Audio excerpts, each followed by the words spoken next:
get seeds, and this is a wonderful novel idea to them, and they can go home and plant some vegetables or flowers in their yard for the first time ever and have fresh veggies in the summer, and that makes us feel super good. Going into its 4th season this April, the Hopkinsville-Christian County Public Library's Seed Library is just one of many such programs gaining popularity in Kentucky and around the country. Started with the help of local Master Gardeners program at the University of Kentucky Extension Service, it has largely been continuing ever since with support from local businesses and individuals.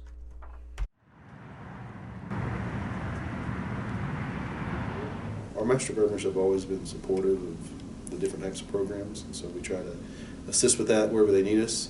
We've done gardening classes down there on a couple occasions too, and we haven't really... Seed libraries are growing in popularity and popping up across the country, so if you're interested in starting your own garden, head down to your local library and see what they have to offer, or take action and start a seed library in your community.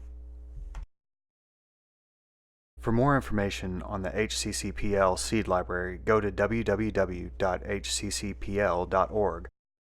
If you enjoyed this video, please like, share, and subscribe, or visit us at www.ecopunkmedia.home.blog, and we'll see you here next time at the crossroads of conservation and community. Thank you.